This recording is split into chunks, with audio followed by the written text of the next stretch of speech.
પહેલગામ હુમલા બાદ ઘૂસણખોરોને ક્લીન કરવા માટે ઓપરેશન શરૂ કરવામાં આવ્યું, જેમાં અમદાવાદ શહેરમાં ઇતિહાસની સૌથી મોટી એક્શન લેવામાં આવ્યું અને એમાં મેગા ડિમોલિશન હાથ ધરાયું.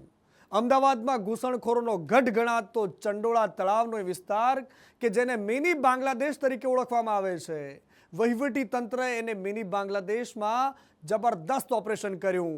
વહેલી સવારે લોકો સૂતા હતા એ જ સમયે તંત્રના હથોડા અને બુલડોઝર પહોંચી ગયા અને જોત જોતામાં સેંકડો ઝૂંપડાઓ, સેંકડો મકાનો અને સેંકડો બિલ્ડિંગો ધ્વસ્ત થઈ ગઈ.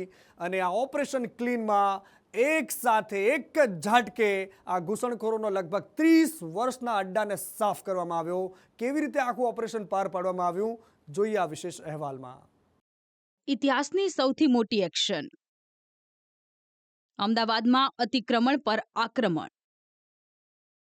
મિની બાંગ્લાદેશ પર ઓપરેશન ક્લીન. અમદાવાદ શહેરની વચ્ચોવચ્ચ આવેલા ચંડોળા તળાવને ગેરકાયદે ઘૂસણખોરોએ પોતાનો અડ્ડો બનાવ્યો હતો, જેમાં મોટા ભાગના બાંગ્લાદેશી ઘૂસણખોરો હતા. એટલે આ વિસ્તારની ઓળખ ચંડોળા તળાવથી ભૂંસાઈ મિની બાંગ્લાદેશ બની ગઈ, જ્યાં આડેધડ ગેરકાયદે બાંધકામો ખડકી દેવાયા. ખાલી અહીં દબાણ કરીને ગેરકાયદે વસાહત નહોતી ઊભી કરાઈ. દારૂ, ડ્રગ્સ, ખોટા કાગળિયા બનાવવા, મની લોન્ડરિંગ જેવા ગુના પણ ચંડોળા તળાવમાં થતા હતા. નેશનલ સિક્યુરિટી માટે થ્રેટ બનેલા આ ઘૂસણખોરોનું કેટલું દબાણ હતું તે જાણવા, સમજવા આ આકાશી દ્રશ્ય જુઓ. તમારી જ્યાં નજર પડશે ત્યાં તમને નાના મોટા ઝૂંપડા દેખાશે, કાચા પાકા મકાન દેખાશે. તળાવ પરના આ તમામ બાંધકામ ગેરકાયદે છે. ગૂગલ અર્થની ઇમેજ પરથી તમને ખ્યાલ આવશે કે કેવી રીતે ઘૂસણખોરોએ આ તળાવને બાનમાં લીધું. વર્ષ 2010ની ઇમેજમાં પણ દેખાશે કે ચંડોળા પર દબાણ છે, પણ ઓછી માત્રામાં. પણ જ્યારે 2023 અને 2025ની ઇમેજ જોશો તો તમને માલુમ પડશે કે ઘૂસણખોરોએ તો તળાવ જ બુરી નાખ્યું અને તેના પર ગેરકાયદે વસાહતો ઊભી કરી દીધી છે. ચંડોળા તળાવના 2 ભાગમાં વહેંચાયેલું છે, એક બડા ચંડોળા તળાવ અને તેની બાજુમાં આવેલું છોટા ચંડોળા તળાવ. આજે તમે બંને તળાવને જોશો તો તળાવ જેવું તમને લાગશે જ નહીં. આ આખો વિસ્તાર મુખ્ય 3 ભાગમાં વહેંચાયેલો છે. એક ઈસનપુર તરફનો વિસ્તાર, બીજું શાહ આલમ બાજુનો વિસ્તાર અને ત્રીજો દાણીલીમડા બાજુનો વિસ્તાર, જેને લઈને હવે અમદાવાદ મહાનગરપાલિકા અને પોલીસ તંત્રએ ઇતિહાસનું સૌથી મોટું ઓપરેશન હાથ ધર્યું, ઓપરેશન ક્લીન ચંડોળા. ઇતિહાસનું સૌથી મોટું ઓપરેશન પાર પાડવા વ્યવસ્થા પણ મોટી કરવી પડી, જેને લઈને અમદાવાદ મહાનગરપાલિકાની ટીમે એસ્ટેટ શાખાનો બધો સ્ટાફ એક જ જગ્યાએ ખડકી દીધો. 50થી વધુ બુલડોઝર તૈનાત કરવામાં આવ્યા, 50થી વધુ ડમ્પરો કામે લગાડવામાં આવ્યા. તંત્રએ તો પોતાની પૂરી તૈયારીઓ કરી લીધી, જોકે હવે વારો હતો શહેર પોલીસનો. સૌથી મોટા ડિમોલેશન માટે ફોર્સ પણ મોટી જોઈએ, એટલે શહેરના પોલીસ કમિશનરે અમદાવાદ પોલીસને સ્ટેન્ડ બાય કરી. 200 લોકલ પોલીસની મદદ લીધી. 20 જેટલી એસઆરપીની કંપની વિસ્તારમાં ખડકી દેવાઈ. પોલીસના બંદોબસ્તમાં SOG, DCP, ACP, EOW, SP, મહિલા crime SP, cyber crime SP સહિતના મોટી સંખ્યામાં પીઆઈ અને પીએસઆઈ સામેલ હતા. સવાર પડતા સૂરજની પહેલી કિરણ સાથે આ ટીમો પોતાના કામે વળગી. જોકે પોલીસનું કામ આસાન હતું, કારણ કે 2 દિવસ પહેલા જ ચંડોળા તળાવ પરથી શંકાસ્પદ ઘૂસણખોરોની પોલીસે અટકાયત કરી હતી, જેને લઈને વિસ્તારના મોટા ભાગના ઘૂસણખોરો ચંડોળા તળાવ છોડી ચૂક્યા હતા. ઘૂસણખોરી કરતા બાંગ્લાદેશીઓ સામે પોલીસે હવે તપાસનો ધબધબાટની સાથે ગેરકાયદેસર જે બાંધકામો કરવામાં આવ્યા હતા ત્યાં પણ બુલડોઝર ફેરવવામાં આવી રહ્યું છે. 50થી પણ વધારે જેસીબી સહિતની કોર્પોરેશનની પણ તે જ પ્રકારે વ્હીકલો પણ એટલી ગોઠવી દેવામાં આવી છે. 100થી પણ વધારે મોટી સંખ્યામાં તમામ જે ગાડીઓ છે તે અહીંયા ઊભી કરી દેવામાં આવી છે અને તમામ પ્રકારની તપાસ છે તે કરવામાં આવી રહી છે અને ગેરકાયદેસર જે ઘૂસણખોરી કરી છે તેમને બક્ષવામાં નહીં આવે. પોલીસની ટીમે પહેલા આખા વિસ્તારને કોર્ડન કર્યું, જે બાદ ક્રાઇમ બ્રાન્ચની ટીમ અને પોલીસના જવાનો ચંડોળા તળાવમાં ઘૂસ્યા. હાલમાં હથિયાર અને દંડા લઈ પોલીસના જવાનોએ મિની બાંગ્લાદેશની એક ગલીમાં સૂચના આપી કે તમારા ગેરકાયદે ઘર ખાલી કરો. થોડી વારમાં મેગા ડિમોલેશન હાથ ધરાશે. ચંડોળા તળાવના અલગ અલગ વિસ્તારમાં અમદાવાદ ક્રાઇમ બ્રાન્ચની અલગ અલગ ટુકડીઓ છે તે પહોંચી છે અને અહીં જે લોકો કે જેના મકાનો ઉપર આજે બુલડોઝર ફરવાનું છે તેવા લોકો જે છે તેને સૂચના આપવામાં આવી રહી છે અને લોકો જે છે ત્યાંથી પોતાનો સામાન હટાવી રહ્યા છે. સ્થાનિકોને પોતાનો સામાન ખસેડી લેવા માટે આપેલા થોડા સમય બાદ ચંડોળા તળાવમાં બુલડોઝર એક્શન શરૂ કરાઈ. ડિમોલેશનની શરૂઆત સિયાસતનગરના બંગલાવાસીથી શરૂ કરાઈ. પોલીસ અને વહીવટી ટીમે ડ્રોનની મદદથી આ ડિમોલેશનની કામગીરીને ગતિ આપી. 50 જેટલા બુલડોઝરની સાથે ચંડોળામાં ડિમોલેશન શરૂ થતા શહેરના પોલીસ કમિશનર GS મલિક વિસ્તારની મુલાકાત માટે પહોંચ્યા હતા અને સ્થિતિની સમીક્ષા કરી. આપણે ગઈકાલે આ આખા એરિયાનો આપણે જાતે સર્વે કર્યો અને અહીંયા ડિમોલિશન માટે શું શું જરૂરિયાત રહેશે એ બધા સર્વે કરી અને આપણે આજે લગભગ 2000થી વધારે પોલીસ 20 SRPની કંપનીઓ પણ આપણી પાસે એક્સ્ટ્રા આવી છે અને બાકી આખી શહેરમાં પણ આપણે સ્ટેન્ડ બાય પોલીસને રાખ્યા છે. આખા બંદોબસ્ત લગાવ્યા છે અને આ તમે જુઓ છો તો ખાસા ઇલીગલ ડેમોલિશન અત્યારે મ્યુનિસિપલ કોર્પોરેશન તરફથી અહીંયા થઈ રહ્યા છે અને પોલીસની પણ એડિક્વેટ સિક્યોરિટી છે. આ કાર્યવાહીમાં ચંડોળા તળાવમાં કેટલાક કુખ્યાતો સામે પણ એક્શન શરૂ કરાઈ છે. લલ્લુ બિહારી સહિત અનેક કુખ્યાતોના સામ્રાજ્યને જમીનદોસ્ત કરી તેમની સામે ગુના દાખલ કરવામાં આવ્યા છે. બીજી બાજુ અમદાવાદ CP ઓફિસ ખાતે મુખ્યમંત્રીની અધ્યક્ષતામાં હાઈ લેવલની બેઠક યોજાઈ હતી, જેમાં ગૃહ રાજ્યમંત્રી હર્ષ સંઘવી, રાજ્ય પોલીસ વડા સહિતના ઉચ્ચ અધિકારીઓ ઉપસ્થિત રહ્યા હતા. જે બાદ રાજ્યના પોલીસ વડા વિકાસ સહાય પણ ચંડોળા તળાવ પહોંચ્યા હતા અને ચાલી રહેલી કામગીરીનું નિરીક્ષણ કર્યું હતું. જોકે એક બાજુ ચંડોળા તળાવમાં ડિમોલેશનની કામગીરી ચાલી રહી હતી તો બીજી બાજુ ડિમોલેશનની કાર્યવાહી સામે કેટલાક લોકોએ હાઈકોર્ટના દ્વાર ખખડાવ્યા. લોકોએ ડિમોલેશન પર સ્ટે મૂકવા માટે અરજી કરી હતી, જેમાં અરજદારોએ રજૂઆત કરી કે નીતિ નિયમો વિરુદ્ધ ડિમોલેશન થઈ રહ્યું છે, જેની સામે સરકારે રજૂઆત કરી કે ગેરકાયદે વસાહતમાંથી ડ્રગ્સ, પ્રોસ્ટિટ્યુશન અને આતંકી સંગઠનો સાથેની સંડોવણી સામે આવી છે, જે નેશનલ સિક્યુરિટી સામે થ્રેટ છે. જે બાદ કોર્ટે ડિમોલેશન પર સ્ટે માટે કરાયેલી અરજીને ફગાવી દીધી. હાઈકોર્ટથી પણ લીલી ઝંડી મળી જતા ફરી પૂરજોશમાં ડિમોલેશનની કામગીરી શરૂ કરાઈ, જે અંગે અમદાવાદ મ્યુનિસિપલ કોર્પોરેશનના દક્ષિણ ઝોનના ડેપ્યુટી મ્યુનિસિપલ કમિશનર ભરત પરમારે જણાવ્યું કે ગેરકાયદે બાંધકામો તોડવાની 50% કામગીરી પૂર્ણ થઈ છે. ચંડોળામાં અંદાજિત 1500થી 2000 જેટલા ઝૂંપડા છે. અત્યારે કેટલા મકાન તૂટ્યા છે એની વિગતો નથી, પણ જે પણ આઈડેન્ટિફાઈ જે મકાનો થયા છે એને ડેમોલિશ કરવાની કામગીરી કરવામાં આવી છે.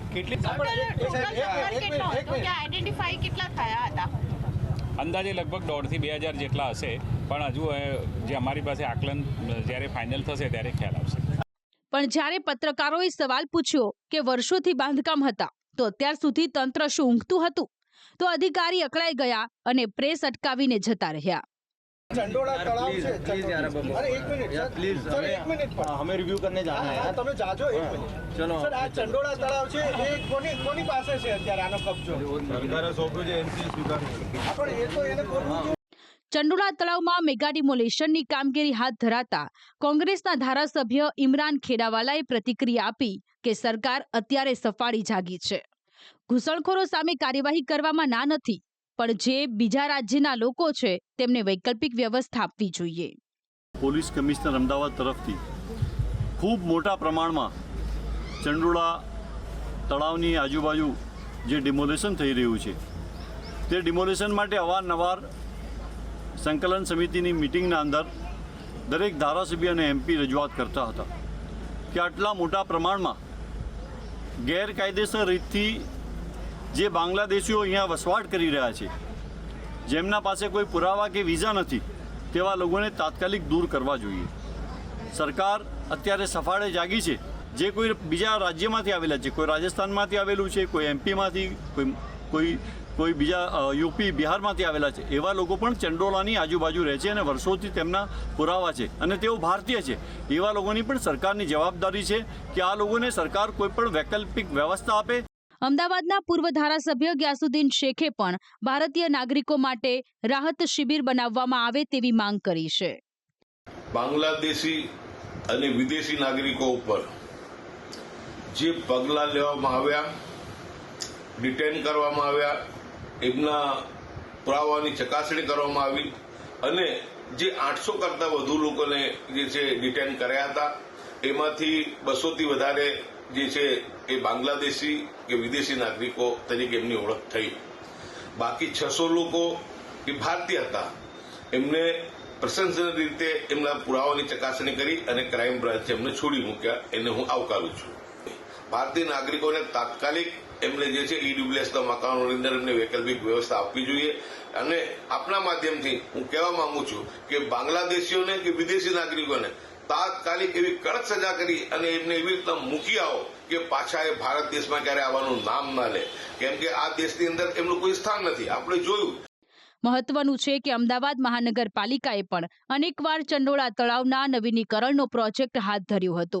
જો કે કામગીરી માત્ર કાગળ પર ચાલી, જેના કારણે આ તળાવની સ્થિતિ બદથી બદતર બનતી ગઈ. અમદાવાદના ચંડોળા તળાવનું ઐતિહાસિક મહત્વ પણ ઘણું છે. માનવામાં આવે છે કે મુઘલ કાળમાં તેની સ્થાપના થઈ હતી.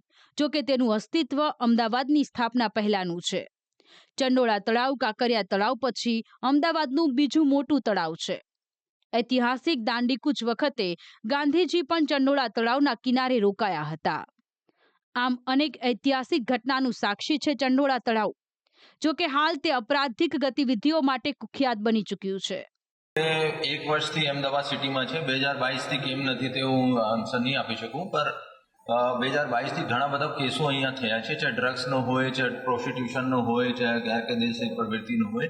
બધી એજન્સીસ કરતી રહેશે અને આ વખતે એક મોટો સૂચના હતી ઉપરથી અને એના કારણે અમે બધા ટીમવર્ક બહુ સારા છે. હું આ કહી શકું આ વખતે કોઈ એજન્સી ખોટો કરશે નહીં કે કોઈ ઇન્ડિયનનો બાંગ્લાદેશી બતાવીને મોકલવામાં નહીં આવે.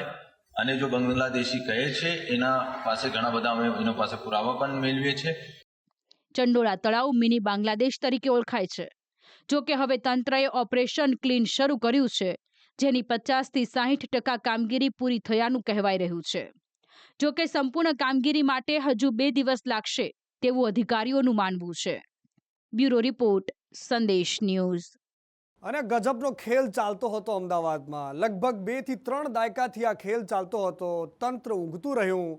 પાકિસ્તાનના નાપાક ઈરાદાઓને પૂરા પાડવા માટે પહેલગામમાં હુમલો થયો અને ત્યારબાદ ખબર પડી કે અહીંયા પણ જે ઘૂસણખોરો રહે છે, ગેરકાયદેસર લોકો રહે છે, એમને ખદેડી મૂકવા જોઈએ એવો કેન્દ્ર સરકારે નિર્ણય કર્યો.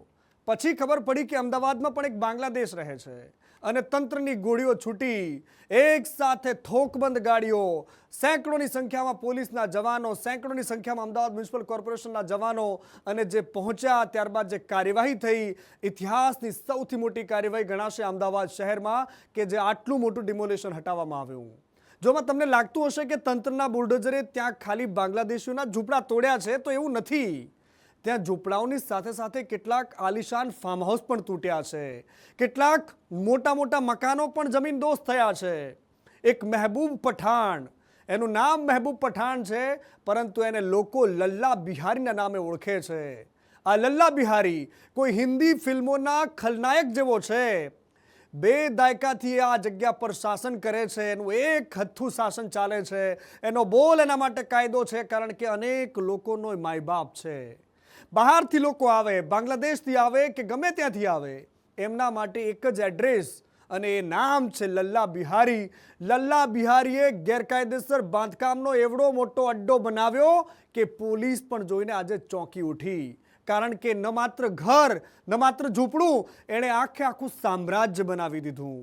રિક્ષાઓ રાખીને ભાડે આપવી, ઘોડાઓ રાખીને ભાડે આપવા, મકાનો રાખીને ભાડે આપવા, ઝૂંપડાઓ વેચી મારવા, સરકારી જમીન પર આખો ખેલ કરવો. એટલું જ પૂરતું નહોતું, એણે બાંગ્લાદેશથી છોકરીઓને લાવી, યુવતીઓને લાવીને દેહ વિક્રયના ધંધામાં નાખી. આ લલ્લા બિહારીના એવા કારસ્તાન છે, જો તમે સાંભળશો, જે તમે જોશો તો તમે પણ ચોંકી ઉઠશો કે આપણા અમદાવાદ શહેરને અત્યાર સુધીમાં આપણે સેફ સમજતા હતા. એ ડ્રગ્સથી લઈને આતંકી ગતિવિધિઓ સુધીનું એપિસેન્ટર રહ્યું. એ મિની બાંગ્લાદેશ પર અત્યાર સુધીમાં તંત્રની આંખ કેમ ન ગઈ? સવાલો ઉઠી રહ્યા છે, જવાબો મળી રહ્યા છે, અલગ અલગ જવાબો મળે છે, પરંતુ ચોંકાવનારી હકીકત એ છે કે લલ્લાની જે બાદશાહત છે એ ખતરનાક હતી. એનો દીકરો ઝડપાઈ ચૂક્યો છે અને લલ્લા હજુ પણ ફરાર છે. ચંડોળા તળાવમાં ઇતિહાસની સૌથી મોટી કાર્યવાહી કરવામાં આવી રહી છે, જેમાં સૌથી વધુ ચર્ચામાં એક નામ છે લલ્લા બિહારી. બાંગ્લાદેશથી કોઈ ઘૂસણખોર અમદાવાદ આવે તો તેને કહેવામાં આવતું કે લલ્લા બિહારી તુમ્હારા કામ કર દેગા, અને બિહારી એટલે ચંડોળા તળાવનો લલ્લા બિહારી ઉર્ફે મહેબૂબ પઠાણ. લલ્લા બિહારી મૂળ અજમેરનો રહેવાસી, પણ તે પોતાને બિહારનો હોવાનું કહેતો હતો અને ધીમે ધીમે તેણે પોતાની ઓળખ લલ્લા બિહારી તરીકે ઊભી કરી દીધી, જે ચંડોળા તળાવમાં ગેરકાયદે પ્રવૃત્તિનું આખું નેટવર્ક ચલાવતો. ઘૂસણખોરોને રાખવાની વાત હોય કે પછી લોહીનો વેપાર, તમામમાં એક જ હાથ લલ્લા બિહારી, જેણે 2 દાયકામાં આખા ચંડોળા તળાવ પર કબજો કરી લીધો. લલ્લા બિહારીની કરમ કુંડળી પર નજર કરીએ તો લલ્લા બિહારી ઉર્ફે મહેબૂબ પઠાણનો ગુનાહિત ઇતિહાસ છે. લલ્લા બિહારીએ ચંડોળામાં ગેરકાયદે સામ્રાજ્ય ઊભું કર્યું. 2000 ચોરસ મીટર જગ્યામાં બનાવ્યું હતું રિસોર્ટ અને ફાર્મ હાઉસ. ગેરકાયદે ઝૂંપડા બનાવી 2 લાખમાં વેચાણ કરતો. ગેરકાયદે વીજ જોડાણનો પણ ગુનો દાખલ. લલ્લા બિહારી ગેરકાયદે ફાઇનાન્સનો પણ ધંધો કરતો. તેની સામે પ્રોસ્ટિટ્યુશનનો ગુનો દાખલ. બાંગ્લાદેશી મહિલાઓ પાસેથી દેહ વ્યાપાર કરાવતો. લલ્લા બિહારીના ઘરેથી મળ્યા દસ્તાવેજી પુરાવા. ખોટા ડોક્યુમેન્ટ કેસના ગુનામાં થઈ હતી ધરપકડ. 2018માં પેરોલ જમ્પ કરીને ફરાર થયો હતો. મહેબૂબ પઠાણ 2018ના કેસમાં વોન્ટેડ. લલ્લા બિહારી ઉર્ફે મહેબૂબ પઠાણનો પુત્ર પણ ગુનેગાર. અમદાવાદના ચંડોળા તળાવમાં મેગા ડિમોલિશનની કાર્યવાહી હાથ ધરવામાં આવી ત્યારે અહીં ઝૂંપડાઓની વચ્ચે 2000 વારની વિશાળ જગ્યામાં પથરાયેલું આલિશાન ફાર્મ હાઉસ જોવા મળ્યું. આ ફાર્મ હાઉસ બીજા કોઈનું નહીં પણ લલ્લા બિહારીનું હતું. આ ફાર્મ હાઉસ વિવિધ સુવિધાઓથી સજ્જ હતું.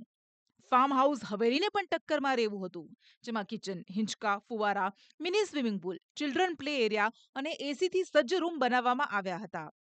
ફાર્મ હાઉસમાં ઠંડક માટે ચારે તરફ ગ્રીન નેટ અને ઝાડ ઉગાડવામાં આવ્યા હતા. તંત્રએ ડિમોલિશનની શરૂઆત કરી તો ફાર્મ હાઉસમાંથી ઘોડા સહિત જુદા જુદા પક્ષીઓ મળી આવ્યા. આ ફાર્મ હાઉસ અસામાજિક તત્વોનો અડ્ડો બની ગયું હતું. પોલીસ કમિશનરે સ્થળની મુલાકાત લેતા તેઓ પણ અચંબામાં મુકાઈ ગયા. તલાવના જે એરિયામાં છે લલ્લુ કરીને એક લલ્લુ બિહારી નામથી ઓળખાય છે.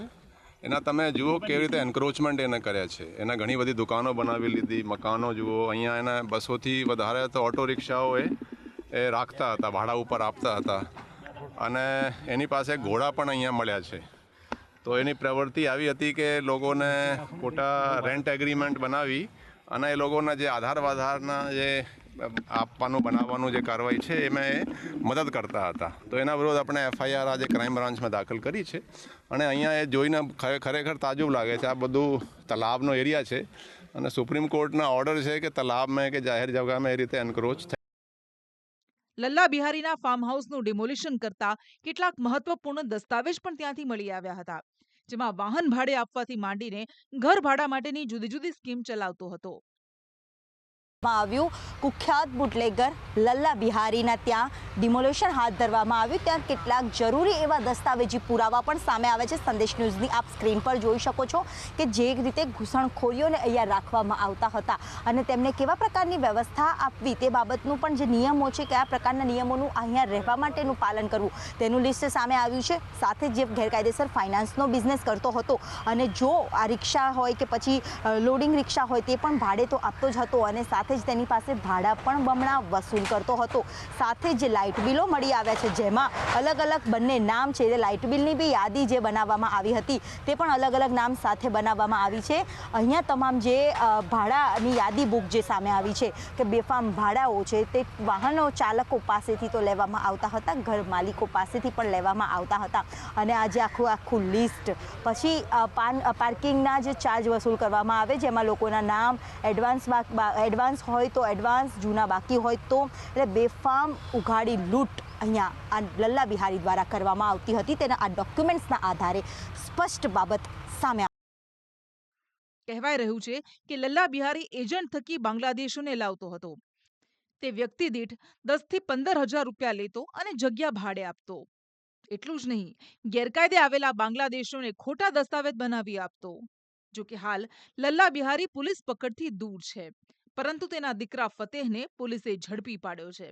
બધા બાંગ્લાદેશીઓનો જો 2 દિવસ પહેલાં અમે પકડ્યા હતા, એને પૂછપરછમાં જાણવા મળ્યું કે આ લાલુ બિહારી એના લોકો માટે ઘણા બધા ડોક્યુમેન્ટ્સ બનાવતા હતા અને એના સાથે સાથે ઘણી બધી લેડીઝની પૂછપરછમાં પણ જાણવા મળ્યું કે આ લેડીઝનું શોષણ પણ કરતા હતા, અહીંયા પ્રોસ્ટિટ્યુશનનો રેકેટ પણ ચલાવતા હતા અને ઘણા બધા 250 જેટલી આટો રિક્ષા પણ એને કબજે કરી છે. ઘણા ગરીબ લોકોનો બહુ મોટા ઇન્ટરેસ્ટ ઉપર ફાઇનાન્સ આપતા હતા અને આપણે કહી શકીએ છીએ તમામ ગેરકાયદેસર પ્રવૃત્તિમાં સામેલ હતા.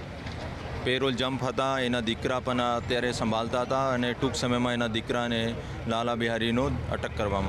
આમ ચંડોળા તળાવમાં ડિમોલિશન કામગીરી કરી તંત્રએ કુખ્યાત લલ્લા બિહારી અને તેના દીકરાએ ઊભા કરેલા ગુનાના કાળા સામ્રાજ્યને જમીનદોસ્ત કર્યું છે.